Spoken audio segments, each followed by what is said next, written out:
이렇게 집회를 많이 다니게 됩니다. 몇 년 전에 어느 곳에 집회를 가게 되었습니다. 한 2년 전인가요? 캐나다였습니다. 다음 주에도 제가 그쪽으로 가서 말씀을 전하게 되는데, 어떤 한 캐나다의 순복음 교회를 가게 됐습니다. 교회는 큰 교회였고요. 저는 어디를 가더라도 목사님이 먼저 이 교회 사정을 얘기하고 그 사정을 얘기하는 것을 참 싫어하고요. 뭘 얘기하려고 하면 우리 교회 문제점이 있는데 그러면은 제가 하여튼 기도하고 제 나름대로 해나가겠습니다. 이렇게 말씀을 드립니다.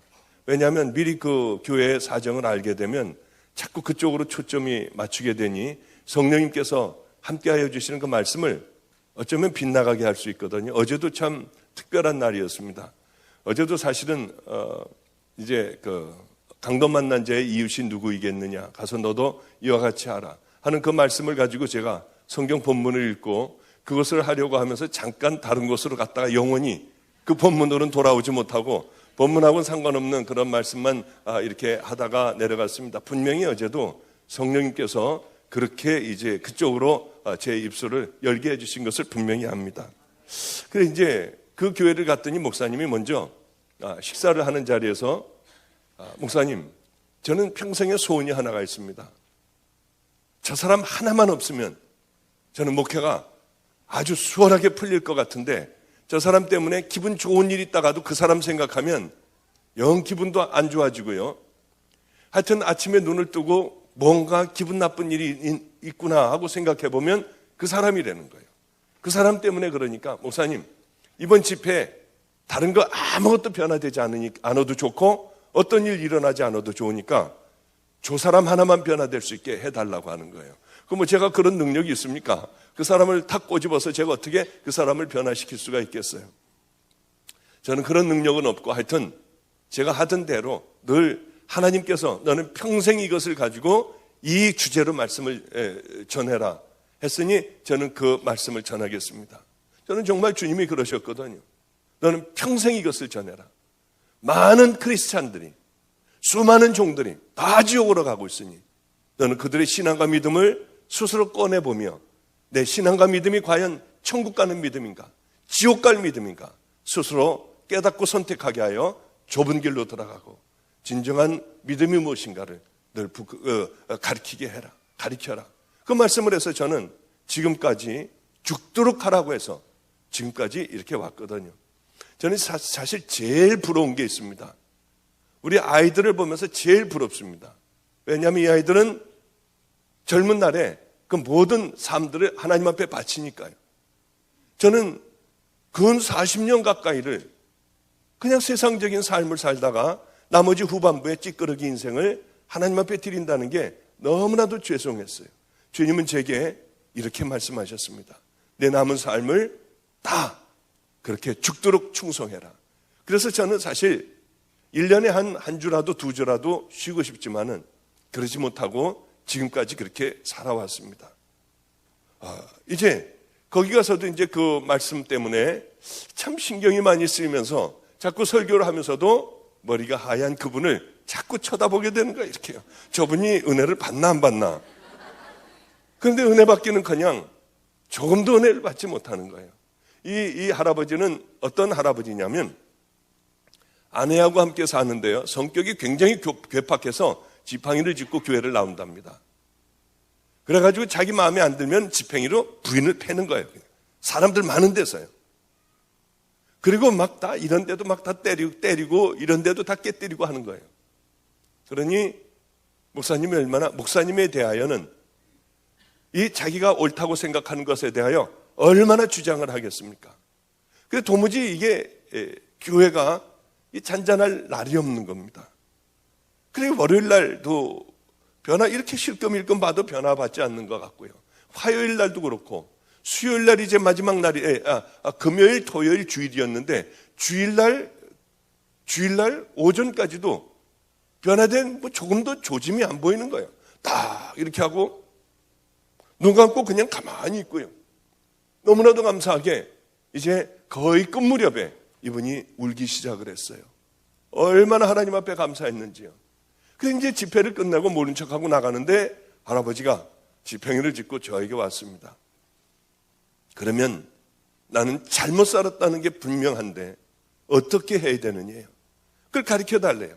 그래서 첫째, 지팽이를 가지고 교회 나오지 말아라. 두 번째는 교회 나와서는 한 말도 하지 말고 예배 드리고 그냥 밖으로 나가셔라. 세 번째는 캐나다에 무슨 그 경제인 무슨 협회 회장도 하고 한 돈 많은 분이었으니 당신이 가지고 있는 돈들 다 가난한 사람들에게 날마다 나가 당신 스스로 당신 손으로 나눠줘라. 하루도 빠짐없이 하나님 앞에 회개하는 마음으로 이제 당신과 같은 사람들이 생기지 않도록 나가서 매일 전도를 해라. 그런 몇 가지 부탁을 제가 했습니다. 할아버지는 한 달이면 2번씩 저에게 정확하게 전화를 했어요. 목사님, 이번 2주간도 한 번도 빼놓지 않고 그렇게 잘 지냈습니다. 이 또 2주간도 그렇게 1년이 넘어도 할아버지는 저에게 전화를 했어요. 앞뒤로 빽빽하게 편지를 10장씩 써서 저에게 보냈어요.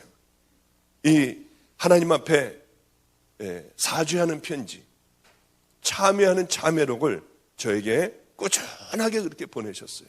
그 편지를 할아버지는 얼마나 그 글씨를 못 쓰시는지요. 빽빽하게 썼는데 그걸 다 읽으려면 참 시간이 많이 가는데도 그걸 읽으면서 제가 가슴이 얼마나 뭉클했는지요. 정말로 집회를 다니는 맛이 나는 거예요. 맛이요. 제가 캐나다 어디를 가더라도 할아버지는 비행기를 타고 와서 언제든지 와서 집회에 참석을 하셨어요. 어떻게 제 집회 스케줄을 그렇게 잘 아시는지요. 틀림없이 와서 하얀 머리로 앉아 계셨어요. 그 사모님하고요. 그렇게 시간이 지나갔습니다. 이 할아버지는 유언을 했어요. 어떤 유언을 했느냐 하면은 이제 이거 제가 안 했죠? 이 얘기 안 했죠? 근데 한 것 같이 저는 한 줄 알았습니다. 그래서 속으로 지금 뜨끔했어요. 야, 이거 했구나. 안 했으니 할렐루야 감사하네요. 이제 그래 할아버지의 유언을 했습니다. 할아버지가 내가 죽으면 박보영 목사님을 캐나다로 모시고 와서 내 장례를 반드시 치러라. 그런데 그분이 만약에 도저히 냉동에다 넣어놨다가도 도저히 시간이 안 돼서 못 오면은 내 시신을 한국으로 가지고 나가라. 그래서 그분에게 반드시 장례를 그분 손에 치러야 한다. 작년이었습니다. 몇 개월 안 된 얘기죠. 캐나다에서 전화가 왔어요. 우리 장로님이 돌아가셨다는 거예요. 그날도 빠지지 않고 한 번도 제가 그 얘기를 하고 단 하루도 빠지지 않고 그날도 나가서 가난한 사람들에게 다 나눠주고 전도를 하고요. 그리고 몸이 좀 으슬으슬 춥다고 하고 집으로 들어오셨대요. 나 일찍 잠자리에 들려니 그리고 약을 먹고 감기약을 먹고 그 다음에 일찍 잠자리에 들었습니다. 아침에 일어날 시간이 돼서 보니까 일어나지를 않으셔서요. 가서 봤더니 소천을 하셨더래요. 돌아가셨더래요. 그렇다고 이런 소원을 늘 말씀하셨으니 유언이니 들어드려야 하는데 목사님 언제쯤 캐나다 오실 수가 있습니까? 길은 얼마든지 괜찮으니 냉동실에 보관하면 되니 언제든지 오시라는 거예요. 봤더니 하루도 쉬는 날이 제가 없었습니다. 그래서 제가 도저히 못 나가겠습니다. 저는 괜히 하는 말인 줄 알았어요. 정말 시신을 한국으로 갖고 나왔어요.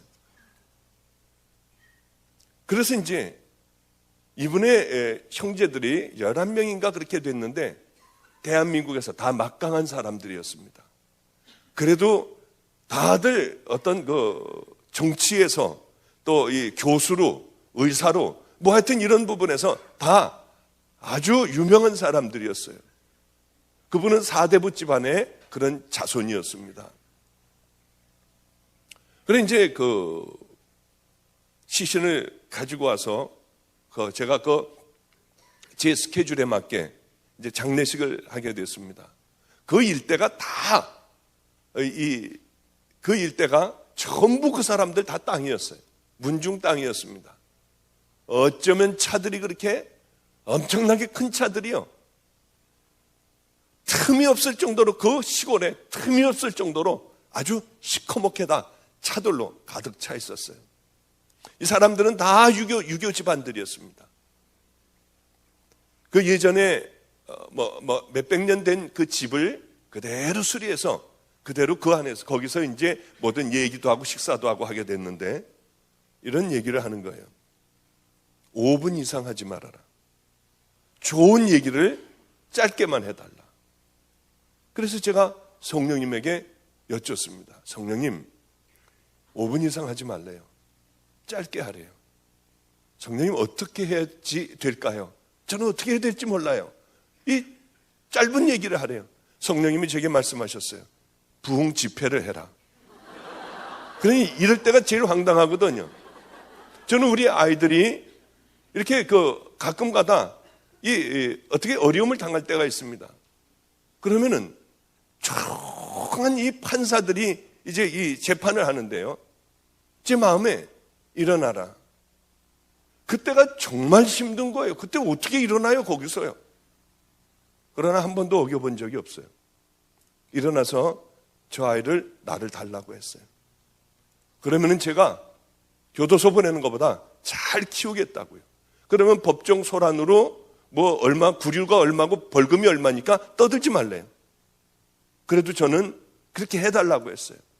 그래서 끌려나오고 청원경찰에 의하여 끌려나온 경우도 있고요. 그런데 이건 여기서 부흥 집회를 하라고 하시니 도대체 이게 무슨 집회를 해야 되나? 그래 이제 이렇게 깊게 이제 파고 그 안에 이제 하관을 했습니다. 저는 이제 그 머리 쪽에 가가지고 이제 짧게 해달라고 했지만은 부흥 집회를 하라고 하니 집회를 할 수밖에 없었어요. 그래 이제 기도를 하고 그 다음에 부흥 집회를 시작했습니다. 여러분, 이 할아버지가 도대체 왜 캐나다에서 여기까지 왜 왔겠느냐?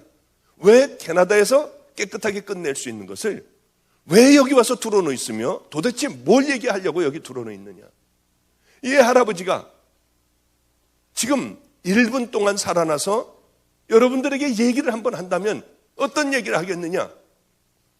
야, 분명히 지옥과 천국이 있다. 아마 이 할아버지가 너희들 잘 먹고 잘 살아야 돼. 돈 많이 벌어야 돼. 이런 얘기 안 했을 거다. 이 할아버지가 1분 동안 여러분들에게 시간을 주신다면 불지옥에 가지 말아라. 여러분 다 예수 믿어라. 큰일 난다. 애절하게 소리를 질렀을 것이다. 왜 여기까지 와서 할 얘기가 뭐가 있냐? 무엇을 얘기하려고 이분은 여기까지 한국까지 왔느냐? 여러분 형제들이나 여러분들 밑에 무엇을 얘기하려고 여기 누워 있느냐? 한국에 묻히고 싶어서 왔느냐?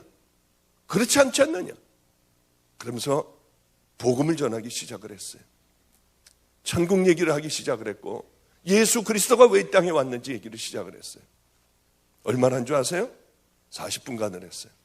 5분 하지 말라고 하는 걸 40분간을 했어요. 그리고는 집회 다 끝나자마자 제 설교가 끝나자마자 이젠 도망가야 되잖아요. 미안하니까. 그래서 이걸 잡고 뛰었어요. 그냥 막 바쁜 걸음으로 차 쪽으로다가 왔더니 따로 나오더라고요. 식사를 하고 가래요. 식사하면서 무슨 봉변 당할지 몰라서 바쁘다고 하고 그냥 집으로 와버렸어요. 그래서 그게 다 끝난 줄 알았습니다. 월요일 날쯤 됐을 거예요. 그 부인 되시는 분이 이번에도 캐나다 가서 제가 만나기로 했습니다마는 그 부인 되시는 분이 이런 얘기를 하대요. 기적이 일어났대요.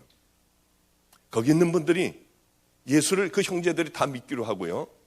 7명인가 8명인가가 교회를 나갔대요. 얼마나 감사했는지요. 저는 도망을 왔지만은 저 사람들이 이렇게 한다고 하고 이렇게 한다고 믿을까 하고 도망을 왔지만은 그 사람들은 교회를 다니기로 작정을 했다고 하더라고요. 기적이 일어났다고 거의 울음에 가까운 소리로 저에게 전화를 하던 그분이 생각나요.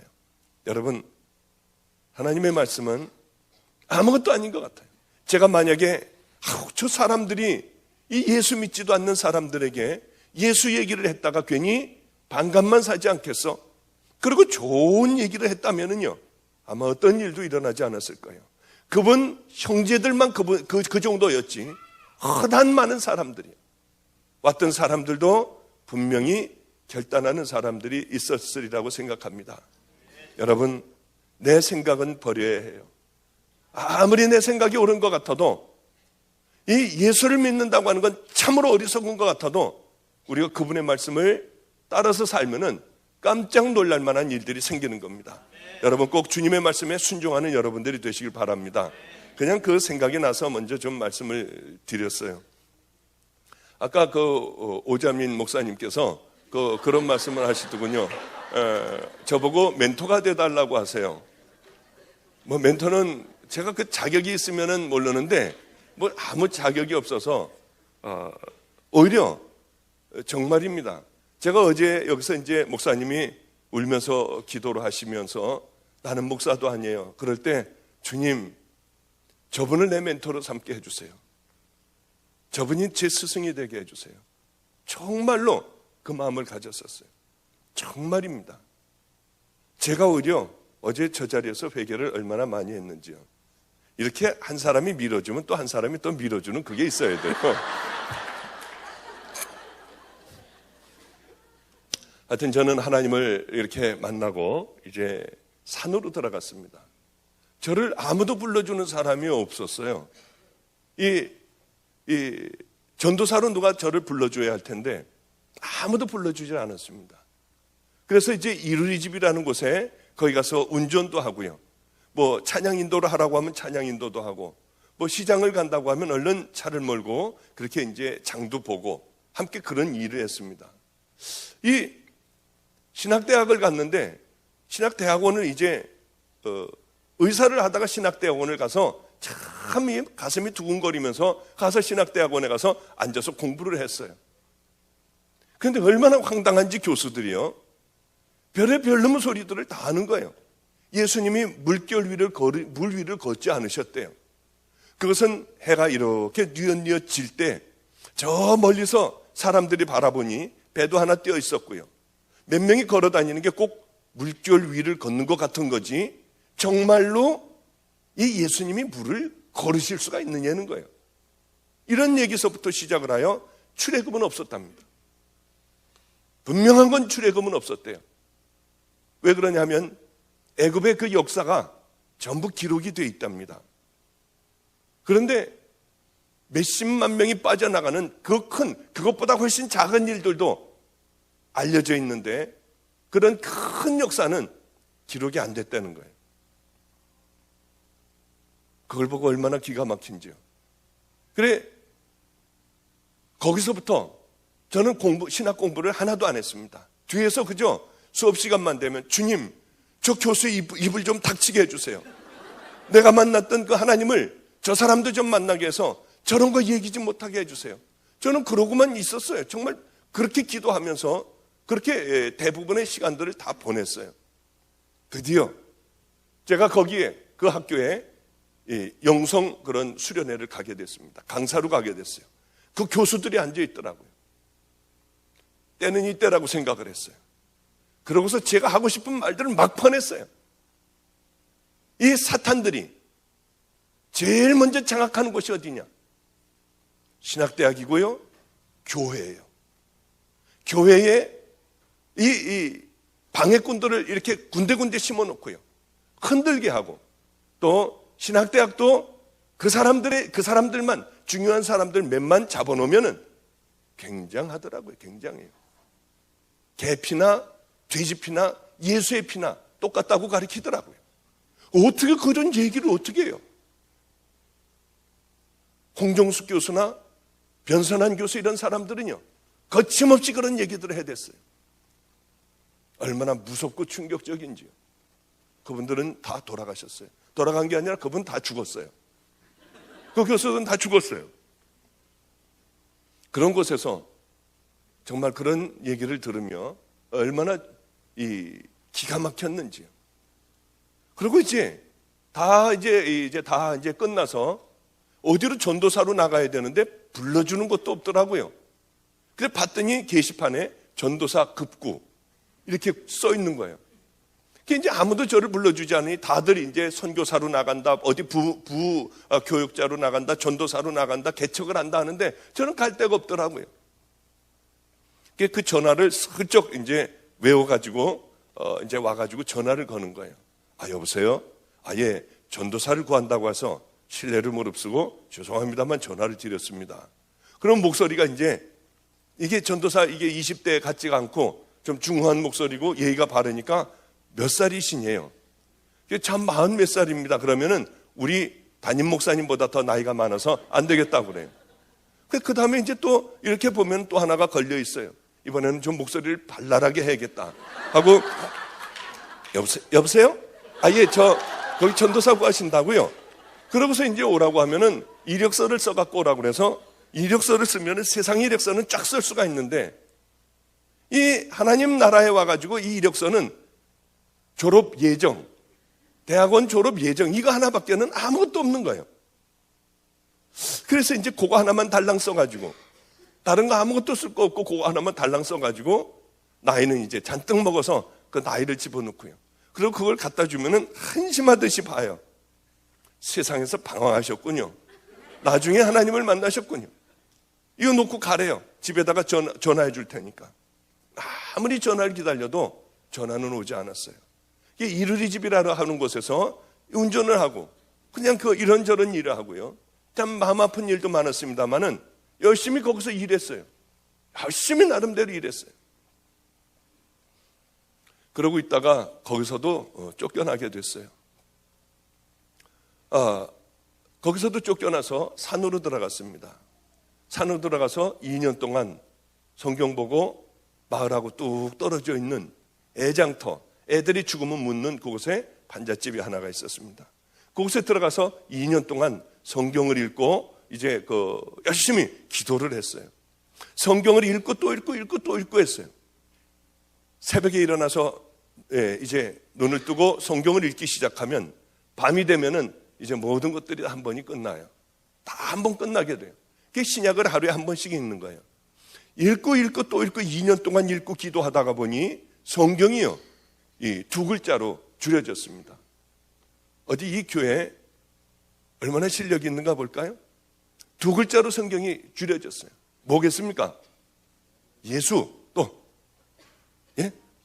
사랑입니다. 맞아요.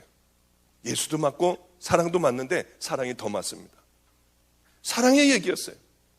너는 마음을 다하고 힘을 다하고 목숨을 다하고 뜻을 다해서 내 하나님 여호와 하나님을 사랑하라. 내 이웃을 내 몸과 같이 사랑하라. 하나님이 우리를 사랑하신 얘기와 너희들도 나를 사랑하고 내 이웃을 사랑하라. 이웃 사랑하면은 그것이 하나님 사랑하는 그 바로 증거인 것이죠. 저는 그것을 들고 가슴 두근거리면서 개척교회를 조그만 데로 했습니다. 돈이 없어서 그렇게 어디에 그 돈을 가지고는 얻을 수가 없었어요. 무려 2-3달 동안을 돌아다니다가 우범지역이라고 하는 곳이 있습니다. 범죄가 많이 일어나는, 특별히 학생들의 범죄가 많이 일어나는 그곳에 저는 개척을 하게 됐어요. 그저 이 까만 거 이만큼 되나요? 요만한데 강대상을 놓고 의자 몇 개를 놓고 저는 개척을 했어요. 하나님을 처음 만났을 때 너는 내가 큰 종으로 삼으리라. 저는 그거 하나만 바라보고 왔어요. 큰 종을 삼아주겠다고요. 그래, 이 조 다윗 목사님은 아무것도 아니야. 그래, 이 사람도 아무것도 아니야. 아마 나는 세계를 다니는 엄청난 목사가 될 거야. 그리고 개척을 하면 구름대같이 사람들이 몰려들 줄 알았어요. 그리고 지나다니는 사람들이 제가 배가 고프면 돈도 갖다 놓고 쌀도 갖다 놓고 하나님이 알아서 다 해주실 줄 알았어요. 그리고 이제 개척이 시작이 됐는데 기적이 일어났습니다. 어떤 기적이냐면 하나도 안 오는 거예요, 사람들이. 그럴 리가 없어요. 저는 새벽 3시에 일어나서 낮 12시까지 9시간을 새벽 기도를 했어요. 그리고 밥 먹을 게 없으니까 나가서 전도지를 갖고 나가서 전도를 했어요. 전도하고 노숙자들하고 함께 살았어요. 그리고는 집에 들어와서 또 기도를 하는 거예요. 성경 말씀 보고요. 그게 제 삶의 전부였습니다. 그런데 그렇게 아무리 해도 교인은 안 오는 거예요. 3달을 했어요. 아무도 안 와요. 6개월을 했어요. 아무도 안 와요. 1년을 했어요. 그쯤 되니까 이제 누가 들어올까봐 창피한 거예요. 혼자서 이제 다 같이 사도신경으로 신앙 고백하겠습니다. 뭐 이러고 있는데 누가 들어올까봐 창피한 거예요. 1년 정도쯤 지나니까 이제 아주 습관이 붙었어요. 뭐 주님 이 뜨거운 마음도 없고요. 그냥 이제 자연적으로 자동적으로 올라가면 혼자 하고 대충 시간 되면 내려와가지고 좌절하고 이제 절망하고 들어놓 있고요. 1년이 가도 한 명이 안 오니 안 그렇겠습니까? 우리 교회는 골목에서 골목으로 들어와야지. 또 그 교회 앞에 와도 교회 있는지 몰라요. 위로 이렇게 쳐다봐야지. 아, 여기가 교회가 있구나. 이런 곳이니 거기 누가 오겠습니까? 참 기가 막혔어요.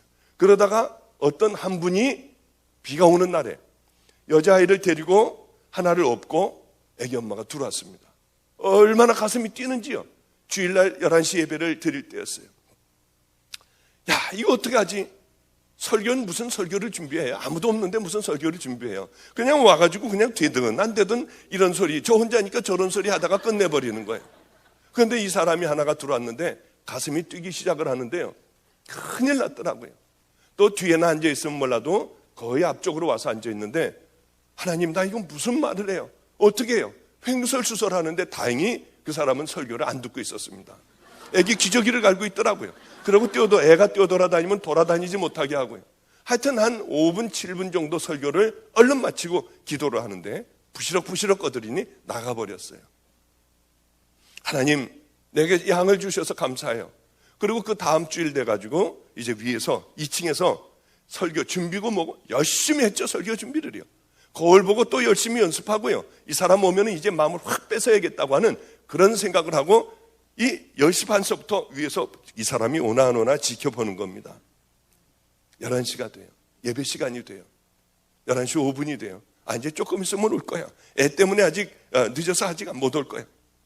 11시 반이 돼요. 1시간 동안을 예배도 안 드리고 그 사람 오나 안 오나만 바라보고 있는 거예요. 그러다가 11시 반이 되고 40분이 되면은 이제 예배도 안 드려요. 이제 들어놓아서 기가 막혀 있는 거예요. 왜냐하면 기대가 컸어요, 저는. 그런데 한 명도 안 들어오는 겁니다. 한 명도요. 아니, 한 명이라도 누가 앉아있어야지 설교할 준비라도 하고 그러지 않습니까? 그 다음 주일도 또 들여다봐도 또 안 와요. 아, 이 사람은 그래, 설교를 그렇게 하는데 누가 여기 오겠어. 그런데 이상하게 비 오는 날만 되면 여지없이 그분들이 찾아왔습니다. 왜 그러냐면 건질이라고 하는 곳에 교회를 다녔는데 뭐니까요? 비가 오니까 바로 앞에 안성초등학교 후문 옆에 혜태유업집이라고 있었습니다. 아주 영세하게 그 우유를 배달하는 분이었어요. 교회가 뭐니까 우리 바로 앞에 있는 교회로다가 온 겁니다. 이분이 한 번, 두 번 오다가 나중에는 우리 교인이 됐어요. 처음으로 그 교인을 맞은 거예요. 그런데 이 양반이 저는 우유를 먹으면 속이 그렇게 설사를 잘해요. 그런데 우유하고 요구르트를 가지고 오는데 우유가 이상하게 빵빵한 거예요. 요구르트가 이 끝이 볼록하게 나와 있고요. 여름에요. 왜 이렇게 빵빵할까 하고 그분이 따서 주는데 보니까 푹 하는 소리가 나요. 이걸 따는데 이게 컵에다가 한 잔을 주는데 입에 들어감과 동시에 이게 상했다고 하는 것을 제가 알았어요. 그분은 밖에다 놔뒀다가 모르고 상한 우유를 날짜 지난 걸 이제 날짜가 지났으니 저에게 갖다 주는 거죠. 늘 그런 건 아니었지만은 이 가끔 상한 우유를 갖다 줬어요. 그러면 제 앞에서 따로 주는데 안 먹으면 안 올까봐 그걸 다 마시는 거예요. 요구르트를 주는 거 다 마시는 거예요. 그러면 그분들 여지없이 가고 난 다음에 금방 설사를 해요. 화장실에 가서 쭈그러뜨리고 앉아서 그냥 그렇게 배가 아파서 설사를 다 해요. 어느 날은 그런 걸 주고 먹으면은 밤에 잘 때요 열이 펄펄 올라요. 아침에 눈을 뜨려고 하면 눈이 떠지지가 않아요. 그런 고생을 하는데 하나님은 저를 사랑하셨어요. 거기에도 또 노하우라는 게 생기더라고요. 이분이 주는 거 다 먹어요. 그리고 안녕히 가세요 한 다음에 주전자에다 물을 하나를 떠갖고 가서 잔뜩 마세요. 그 다음에 손을 넣어서 다 토해내면은 어쩌면 하나님께서는 그렇게 깨끗하게 해요. 설사도 안 하고 아무렇지도 않게 해주세요. 얼마나 감사했는지요. 그런 날들이 이렇게 지나가며 어느 날은 한 3주 정도가 이분들이 보이질 않았습니다. 우리 교회에서 한 150m, 200m 떨어진 비봉산 그 밑에, 독서실 밑에 이 교회가 하나가, 순복음 교회가 하나가 지하실에 생겼습니다. 아니 여긴 되지도 않는 데인데 여기 도대체 왜 와가지고 여기에서 무슨 교회를 하지? 아이고 저 사람도 참 힘들겠다 하고 그날은 이제 나가서 전도를 하고 그 골목길 있는데 그 안법고등학교 있는 쪽으로 해서 쭉 내려오면 거기가 마주 보여요. 그 교회가 마주 보입니다. 그래 이제 수요일 날이었는데 빨리 가서 예배 준비하고 예배를 드려야지 하는데요. 이 혜태 유업집 아줌마가 한복을 입고 띠를 띠고요. 거기서 교인들을 막고 있었어요. 얼마나 충격이었는지요, 정말. 그때같이 충격이 저에게는 없었어요. 그 상한 우유 주는 것도 다 먹었고요. 그 많은 날들을 그렇게 힘들게 지냈는데 그 교회가 생겼다고 또 거기를 등록을 한 거예요. 얼마나 힘들었는지요. 그분이 저를 보면 미안해할까 봐 일부러 저쪽으로 돌아서요. 그리고 몰래 교회로 들어갔어요. 저한테 막 침을 뱉었어요. 너는 얼마나 더러운 자인지. 하나님이 그 사람도 너 안 주시잖아. 너 왜 전도하다가 그 짧은 치마 입은 사람 왜 그 치마 쳐다봤어? 너한테 하나님께서 너같이 음란한 애에게 너에게 저 양을 줄 수가 없어. 하나님 앞에 엎드려서 얼마나 울면서 회개했는지요. 주님, 제가 그걸 봤어요. 잘못했어요. 용서해 주세요. 하여튼 적은 죄라도 그것을 붙들고 그렇게 우는 귀한 시간들이었습니다. 이제 겨울이 다가왔어요. 겨울은 물을 이렇게 떠놓으면 이 물이 땡땡 얼어요. 안성은 왜 그렇게 추운지요? 얼마나 추운지요? 그래 이제 늘 밖에 나가는 옷이나 안에서 자는 옷이나 늘 동일했어요. 얼마나 춥게 지내는지. 근데 다리 잘라진 그 전도사님이라는 분이 한 번은 들렸습니다. 그렇게 야속했어요. 왜 나를 도와주지 않을까? 왜 쌀을 좀 한 포대라도 사주지 않을까? 나중에 한 일이지만 하나님이 버리라고 했대요. 철저하게 버려라. 내가 훈련시키는 중이니 너는 간섭을 하지 말아라. 그런데 와서 보니 제가 떨고 있으니 이러다가 죽겠네요. 저보고 이러다 죽겠대요. 그리고 이제 이 연립주택 그 아파트를 옥산 주공 아파트라고 하는 10평짜리 아파트를 방 하나를 빌려줬습니다. 그래서 저는 추워서 죽을 지경이 되면 그 방에 가서 자래요. 그런데 그 아파트는 점점 무너지는 아파트였어요. 내려앉는 거예요. 아주 위험한 곳이라서 사람들이 별로 살지도 않았습니다. 그래서 방 하나를 빌려줬지만 10평짜리 아파트를 다 쓸 수가 있었어요. 그날도 겨울이 되어 굉장히 추웠습니다. 새벽 1시가 되니 얼어 죽겠구나 하는 생각이 들어서 그래 옥산주공 아파트 406호가 있지 하고 이제 그 아파트로 죽지 않으려고 그 아파트로 이제 찾아갔어요. 새벽 1시쯤 됐을 겁니다. 근데 불이 켜져 있어요. 아파트에. 아무도 그것을 아는 사람은 없었어요. 저 하나밖에는 몰랐어요. 그 아파트를 가서 이제 그 아파트는 안에서 이렇게 고리로 잠궈 놓으면은 요만큼 밖에는 열리질 않아요. 밖에서요. 살살 조금을 열어봤어요. 아니 도대체 누가 와 있나 하고 봤더니 강도가 3명이 들어와 있었어요. 머리를 노랗게 물들인 그 강도가 3이 들어와 있었어요. 얼마나 깜짝 놀랐는지요. 그래 이제 저는 그러면서도 얼마나 고마웠는지 몰라요. 이 영혼들이 불쌍해서 영혼들을 위하여 구원시키겠다는 게 아니라 야 이놈들을 잡아다가 우리 교회에다가 놓으면은 그래 우리 교인 만들면 좋겠다는 생각으로 저는 너무 좋았어요. 그래서 이 어리석게도 문을 이렇게 요만큼 열고요. 니네들 문 빨리 열어. 안 열면은 얘들 경찰에 신고해서 얘들 신고해서 다 잡아가게 한다. 문 열어. 그랬더니 그 조금 보이는 틈으로요. 얘네들이 한 녀석이 칼을요. 이만한 아주 시퍼런 칼이었어요. 그걸 하나를 뒤에다가 이렇게 딱 집어넣습니다. 또 효선이라 하는 아이가 하나가 있는데 걔는 아예 왼쪽에 가죽으로 만든 그런 칼집이 하나가 있었어요. 그래 그것을 이렇게 풀러놨습니다. 지네들끼리 뭐라고 하더니 이 문을 열었습니다. 그러니까 문을 열고 뒤로 끝까지 도망가 봐야 그저 여기서 한 요만큼이 한 두 발자국밖에는 안 돼요. 아파트가 워낙 작은 곳이었기 때문에. 저는 들어가자마자 얘네들이 도망을 갈까봐 들어가자마자 문을 열어주는데 문을 이렇게 뒤로 돌아서서 잠궜어요. 얘네들이 저를 찔릴 리가 없었습니다. 왜냐하면 얘네들아, 나는 목사야. 나는 목사인데 너희들이 필요하면 내가 다 도와줄게. 아니 이러는데 찔릴 리가 있나요? 서로들 싸우려고 해야지 찔르죠. 그래 이제 문을 잠그고 뒤로 돌아섰는데 잘못 들어갔다는 걸 알았어요. 제 판단이 실수였다는 걸 알았어요. 왜냐하면 얘네들은 약물을 중독이 돼 있었고요. 그래 이 얼굴이 저를 보더니 갑자기 하얘졌어요. 얘가 떨더라고요. 저를 보더니. 그랬더니 이 칼을 이렇게 빼더니 이렇게 잡았어요. 말을 하는데도, 욕을 하는데 욕도 잘 안 나와요. 혀가 꼬부라져 가지고요.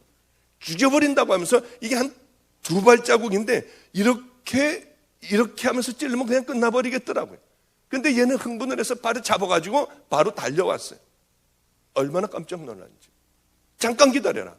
그리고 내 거 다 줄게. 그러고 나는 죄인이라고 먼저 소리를 질렀어요. 주님이 하셨던 것 같아요. 나는 죄인이라고 그랬어요. 아랑곳 않고 찔르려고 얼굴이 하얘져가지고 달려드는 그 녀석이 죄인이라는 말에 찔르려고 하다가 뭐 얘기할 거 있으면 해보라고 아주 더러운 욕을 저에게 했어요. 나는 죄인이다. 너희들도 죄인이고 나도 죄인이다. 너희들과 나와의 차이는 나는 용서받은 죄인이고 똑같지만은 나는 용서받은 죄인이고 너희들은 용서받지 못한 죄인이다. 이 밤을 통해서 너희들이 용서받을 수 있어. 얘네들이 이 칼을 잡았던 애가요, 칼을 슬그머니 내려놨어요. 그래도 비틀비틀거리고요, 지정신들이 아니었어요. 하여튼 그 아이들과 그 긴 겨울밤을 함께 자기 사정도 얘기하고요, 속상한 것도 얘기하고요, 저는 제 얘기를 하며 그 긴 겨울밤을 지냈습니다. 잠을 한 녀석은 이 옆에서 골아떨어져 자고 있었고요, 그 녀석들하고 함께 얘기를 하며 하나님 얘기도 했고요, 제 얘기도 했고, 저는 안성초등학교에 후문에 있는 시온성교회에 있다고 했어요. 그리고 날이 밝자 그 아이들은 갈 대로 가고, 저는 이제 다시 먼 몸을 녹였으니까 다시 교회로 들어가서 또 하루를 시작을 했습니다. 그날이 월요일이었던 것 같아요. 수요일 날이었습니다. 수요일 날 혼자 이제 다 같이 사도신경으로 신앙 고백하겠습니다 하고 혼자 이제 또 이제 습관이 돼서 아주 잘하는 거예요. 이제 이게 아주 잘해요. 그래 이제 혼자 그러고 있는데 밑에서 웅성거리는 소리가 들려서 난 위에 그 주인집으로 사람들이 들어가는 줄 알았어요. 알고 봤더니 이 맨 앞에 그 강도였던 그 녀석이 문을 열고 들어왔어요. 그 뒤에 줄줄이 들어오는데 한 16명 정도가 들어오는데요, 안성에 있는 깡패들을 얘네들이 데리고 온 거예요. 좋은 사람 있으니까 만나보자고 하고 데리고 온 거예요. 얼마나 가슴이 뛰고 좋아하는지. 그 첫 교인은 제 교인이 아니었어요. 이제 제 교인이, 하나님께서 주신 제 교인이 이제 문을 열고들 들어온 거였어요. 얼마나 좋았는지요.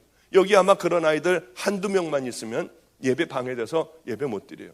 애들은 들어오자마자 하고 뭔 침을 그렇게 애들 뱉어대는지요. 그리고는 의자에 앉아가지고 다리로 의자를 쭉 밀고요, 그 위에다 다리를 올려놔요. 야, 쪽팔리게 여기 교회 왔냐? 뭐 만나자고 한 사람이 목사야? 뭐 이러면서 얘네들은 떠들고요, 침들을 뱉고요, 지네들이 낄낄거리고 아씨 여기 담배 한 대 펴도 돼? 뭐 별소리들을 애들은 다 하고 있었어요. 그런데 참 너무 좋아서 어쩔 줄을 모르고요, 예배를 잠깐 드리자고 했더니 쪽팔린다고 다 나간대요. 그래, 잠깐 기다리라고 하고, 잠깐 내가 그럼 기도만 할게. 그리고 기도를 하는데 눈물이 그렇게 났어요. 하나님 감사해요. 내게 이 양들을 주셔서 감사해야 하는데 제가 목을 떨며 울었어요. 얘들이 조용해졌어요. 갑자기 떠들던 아이들이, 아니 멀쩡하게 생긴 사람이 울고 있으니까 울면서 울먹울먹하며 얘기하는데 지네들도 감동이 됐던 모양이에요. 조용해졌어요. 그래서 저는 그렇게 기도를 간절하게 하고, 하나님 내게 첫 양을 주셔서 감사해요. 제가 생명을 다하여 정말 열심히 돌볼게요. 그런 기도를 했어요. 애들이 조용해져서 몇 마디를 복음을 전했습니다. 예수님이 왜 이 땅에 오셨는가 그것을 전했어요.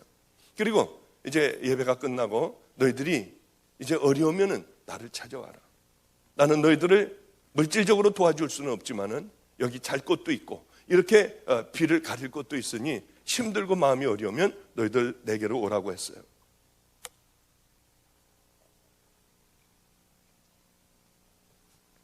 그 아이들은 어려울 때 저를 찾아왔고요.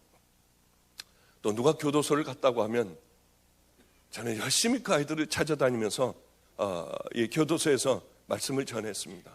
나중에는 아주 교도소마다 제가 유명한 사람이 되었죠. 또 이 아이가 그냥 택시를 푹 찔러 버렸어요. 그러고서 달려갔어요. 그럼 또 거기를 찾아가 가지고 열심히 기도해 주고요. 대한민국에 아마 제주도만 빼놓고 제가 교도소 안 가본 데는 없어요. 그러면서 저는 이렇게 그 아이들하고 친해졌습니다. 저는 늘 기도하는 게 있어요. 기도의 제목이요. 그 기도의 제목도 여러분들 꼭 좀 제가 생각나면 기도해 주시기 바랍니다. 큰 집회를 가도요. 유명한 집회를 가도 그때 그 깡패 애들 16명을 놓고 기도하고 말씀 전하던 그 감격에 반도 안 되는 거예요. 제 기도의 제목은 주님, 그 아이들을 놓고 제가 하나님 앞에 기도하고 말씀을 전했던 그 감동을 제게 해주세요. 전 그 기도의 제목이 그것이 유일한 기도의 제목이기도 해요. 제가 생각나면 저 목사님 가는 곳마다 그 아이들을 놓고 처음 만나 기도하던 그때의 그 믿음을 회복하게 해주세요. 여러분 기도 좀 해주시기 바랍니다. 믿음이라고 하는 것은 세월이 지나면 희미해지는 모양이에요. 그렇게 뜨거웠던 마음도 희미해지는 것 같아서 안타까워요. 여러분 첫사랑과 첫 믿음이 희미해집니까? 걱정하지 마세요. 그러나 한 가지 분명한 것은 주님 붙들고 우리들이 주님이 싫어할 그것들과 싸우며 살아가면은 여러분 우리는 안전하게 하나님 나라에 들어갈 수 있는 믿음의 자녀들이 됩니다. 하여튼 그러면서 그 아이들과 이렇게 사역을 시작을 했어요. 길거리 다니면서 버려진 애들이 있으면은 업고 오고 깨끗하게 씻어주고요. 한글을 모르는 애들이 있으면 기역, 니은, 디귿,리을을 가르쳐주고요. 그래 이 아이들이 한글도 깨우치고요. 그러나 너무 배가 고팠어요. 우리 한수라는 아이는 싸움을 얼마나 잘하는지 몰라요. 이 초등학교 한 6학년 정도의 5학년 6학년의 마른 애 정도의 그런 몸집이에요. 이 아이가 싸움을 얼마나 잘하는지요. 이 머리를 깎은 깍두기 머리 애들도요, 등치가 이런 애들도 그 아이 앞에서는 꼼짝 못해요. 놀라웠어요. 꼼짝 못해요. 그 앞에서는. 나이도 얼마나 차이가 지는데요, 이 어린아이 앞에서 이 어른들이요 꼼짝을 못해요. 그건 보면은요, 이건 말도 안 돼. 저런 녀석 이렇게 밀어버리면은 금방 이길 수 있는 애예요. 나이도 어려요. 아무것도 없는 애예요. 저는 그 아이의 유명한 얘기를 들었습니다. 하나님 한수를 만나게 해주세요. 하나님 꼭 그 아이를 만나게 해주세요. 어느 추운 겨울날이었어요. 이 아이가 저에게 잃어버린 새가, 길을 잃은 새가 날려들듯이 우리 교회로 찾아왔어요. 제 이름을 듣고 찾아온 모양이에요. 애는 깡마른 얼굴에 아주 눈초리가 무서웠고 그저 초등학교 한 6학년 정도밖에는 안 되는 몸집이었습니다. 나이도 어렸고요. 그 난로를 얼른 펴주고 따뜻한 데서 이렇게 그래 앉아라 하고서 이제 같이 앉아 있었어요. 난로에 어른어른하는 불빛이 이 아이에게 이렇게 얼굴에 어른어른거렸던 기억이 나요. 그 아이는 자기가 아버지와 어머니를 죽여버리겠대요. 그래서 칼을 쓰는 거예요. 늘 칼을 몸에 지니고 다녀요. 얼마나 칼을 잘 쓰는지 몰라요, 어린아이가요. 그래 창녀촌에서 그 기둥서방들, 이 삼촌이라고 그러고 그 누나라고 하며 아줌마라고 하며 이 아이는 그렇게 자라났어요. 하여튼 그 아이의 사정을 다 얘기할 수는 없고 온몸에 이 배터리로 전기로 배터리로 전기로 튀겨가지고요, 고문을 당해서 아버지에게 고문을 당하여 전신이 다 그렇게 이런 상처와 이런 것으로 되어 있었어요. 죽여버리겠대요. 의붓 아버지, 깡패인 의붓 아버지, 청주에서 앞에 나가서 행동대장 나가서 직접 싸우는 애들이요, 그 사람이었어요. 그 아이하고 함께 한 번은 이제 차를 타고 우리 교회로다가 주차를 좀 시키려고 하는데 깡패들이요, 이렇게 길을 막고 있었어요. 그래서 제가 이 녀석들 왜 길을 막고 있어? 그러고 빵빵했거든요. 근데 얘들 비켜. 그랬더니 담배를 이렇게 피면서 욕을 막 하는 거예요. 그래서 야 비켜, 니네들. 화가 나가지고요. 저도 이제 화가 나더라고요. 애들이 비키지 않고 길을 막고 있으니까 싸우자고 하는 건지 뭔지요, 모르겠더라고요. 그래서 얘들 비켜라, 비켜 절로. 그래도 안 비켜서 그러면서 욕을 막 해서 저런 못된 녀석들이 어디 있니? 그랬더니 이 요만한 그 한수라는 애가 잠깐 기다리세요. 그랬더니 나가더라고요. 나가더니 가서 뭐라고 하니까 후닥닥닥 두 명이 도망가고 한 놈은 그 앞에서 다 큰 녀석들이 머리를 숙이고 있었어요. 그게 이상해가지고 뭐라고 하더니 와가지고 죄송하다고 하더니 90도로다가 뭐 꾹꾹 인사를 하더니 애들이 가버렸습니다. 너 쟤네들 아는 애들이니? 모르는 애들이래요. 그럼 네가 뭐라고 그랬는데 쟤네들이 저렇게 도망을 가니? 나 한수다. 그랬더니 도망을 가더래요. 제가 들어와서 물어봤습니다. 왜 애들이 너를 무서워하니? 그랬더니요, 놀랄만한 얘기를 했어요. 자기는 싸움을 한대요. 싸움을 하면은 자기는 생명을 걸고 한대요. 그리고 싸움을 즐긴다고 그래요.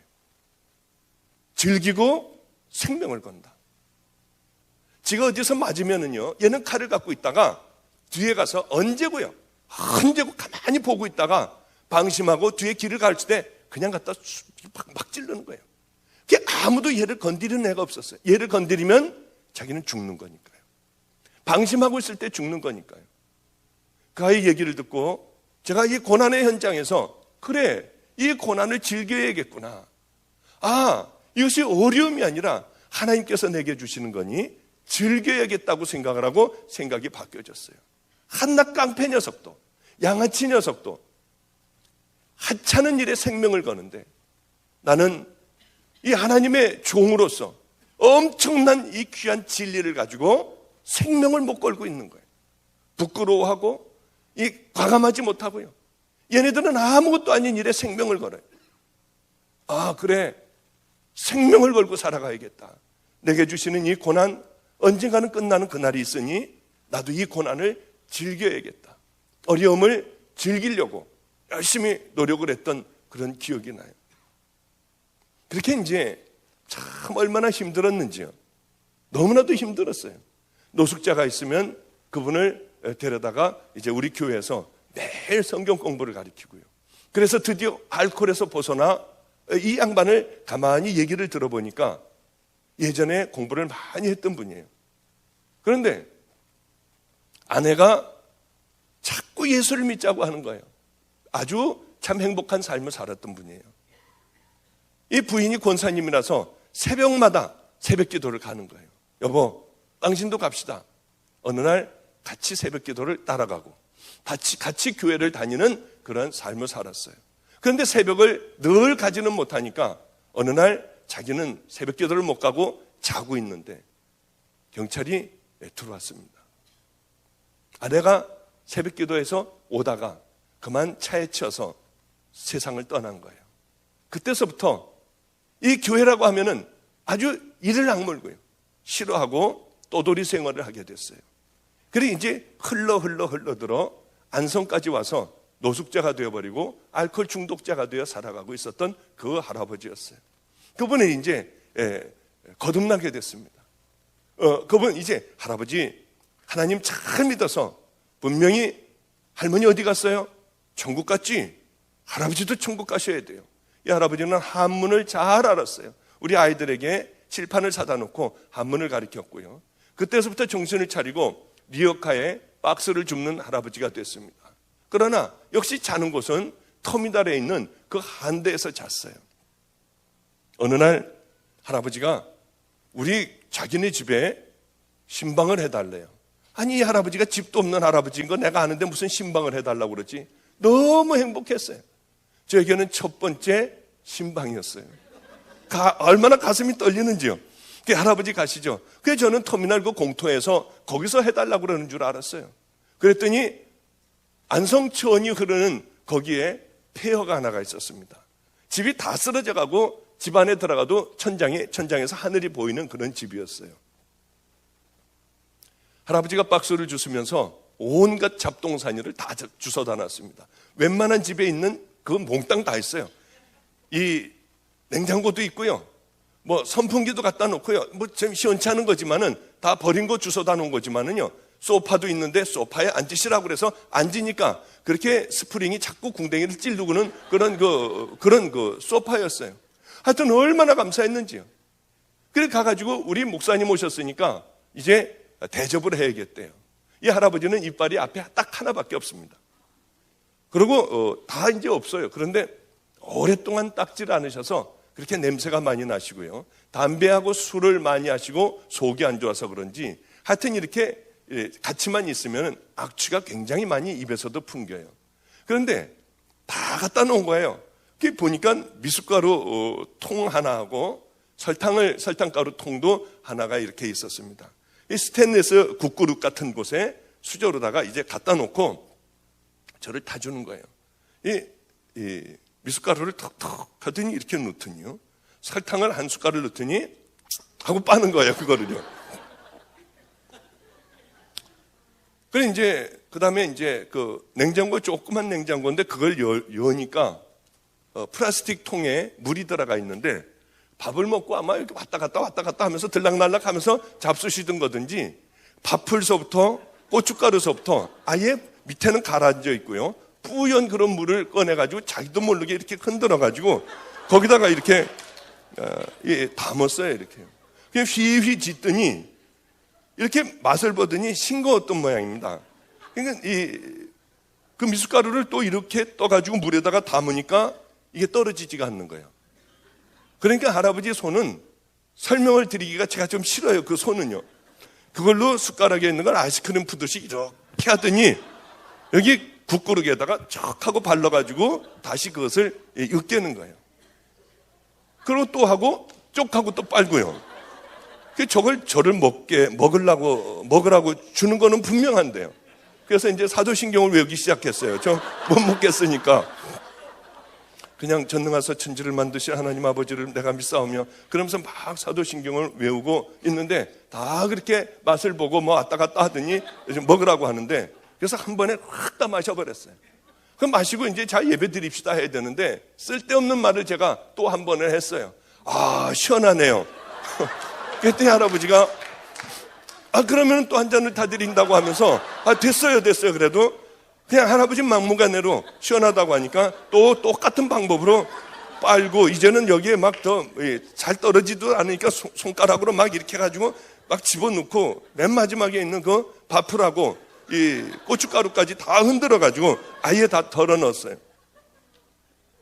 하나님, 나 저거는 못 먹겠어요. 도저히 맨 마지막에 저 엑기스 있는 거 저거는 나는 못 먹겠어요. 그랬더니 그런데요. 제 마음에 어떤 마음이 확 오느냐 하면은요. 야, 네 양이잖아. 하는 생각이 확 오더라고요. 근데 얼마나 고마운지요. 정말 맞아, 내 양이야. 양을 위해서는 목자가 생명도 줘야 되고 다 나눠줘야 되는 거 아니야 하는 생각이 들어서 그 다음번에는 천천히 그것을 다 마셨던 그런 기억이 나요. 그뿐만이 아니고 얼마나 어려운 일들이 많았는지요. 애들하고 앉아가지고 예배를 드리는 것도 찬양하고 사도신경 외우고 기도하고 내려가서 그 아이들하고 같이 얘기하는 거예요. 그게 그랬어 그러면 안 되잖아. 그래 그거는 안 되잖아. 그리고 애들에게 너희들이 너희들이 아주 돈을 벌 때 정말 깨끗한 돈을 벌 때 헌금 열심히 해야 돼. 11조 해야 되고 아이들 가르쳐야 되지 않습니까? 11조 해야 되고 감사헌금 해야 되고 하나님께서 곳간에 쌓아둘 곳이 없게 하나님께서 축복을 해주셔 너희들. 그러면 그 다음 주 되면은요 막 11조하고 감사헌금 봉투가 막 이만큼이 올라오는 거예요. 이 진용칠 11조 감사헌금 야 너 일로 와봐. 너 이게 도대체 무슨 11조를 했고 어떻게 해서 감사헌금 했니? 털었어요. 그러면은 이걸 왜 털어가지고 하나님 앞에 드리면은 너 하나님이 받으시냐? 쌓아둘 곳이 없게 축복해 준다며요. 걸리지 않아서 감사해서요. 정말 지금은 이렇게 웃고 지금은 뭐 그냥 그렇지만은요, 그때는 정말 절망이었어요. 어떻게 해야 될지를 모르겠더라고요. 정말 절망이었어요. 지금 생각해보면 정말 웃음이 나고요. 지금 생각해보면 도로 얼른 그곳으로 돌아가고 싶고요. 그 애들을 붙잡아 놓고 울면서 그렇게 기도했던 그때로 얼른 돌아가고 싶어요. 그 인생에 너는 어느 곳으로 가고 싶니? 돈 많은 때도 있었고요. 또 안성에서 제 일생에 그런 고생이라고는 해본 적도 없어요. 저는 외아들로 자라났기 때문에 돈이 줄이거나 뭐 그렇게 뭘 먹는데 어렵거나 그런 건 감히 딴 나라 사람들 얘기인 줄 알았습니다. 그런데 하나님을 만나고 그런 고생과 말도 못하는 어려움을 겪었지만은 하나님이 인생에 너 지금 이 순간에 어디로 갈래 하면은 얼른 안성이 왜 이렇게 그리운지요. 그렇게 도망다니고 매 맞고 하던 노숙자들하고 함께 살고 버려진 아이들과 교회에서 함께 살던 그때가 왜 그렇게 그리운지 모르겠더라고요. 이 애들하고 함께 살면서 애들은 거듭나지를 않았어요. 아무리 해도 변화되지가 않더라고요. 같이 이제 집에서 사는 아이들이 있는데 얘네들은 각각 달란트가 있습니다. 도둑질을 하는데 열쇠를 금방 따는 애들이 있어요. 뭐 이렇게 하면 툭 하고 따져요. 또 끈질긴 애들이 있습니다. 얘네들은 아주 성격이 느긋한 애들이에요.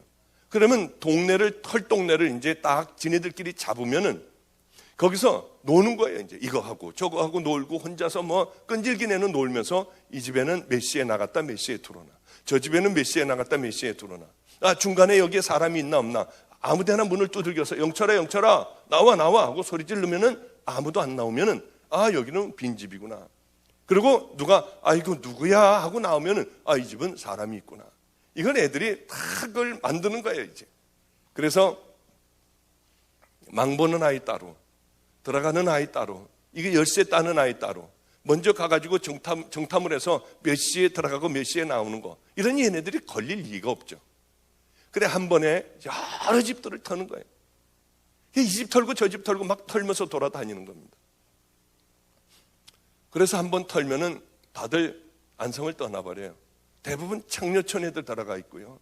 그동안 하고 싶은 것들 흔들 그 돈으로 다 써요. 그 돈이 떨어지면은 병도 걸리고 돈도 떨어지면은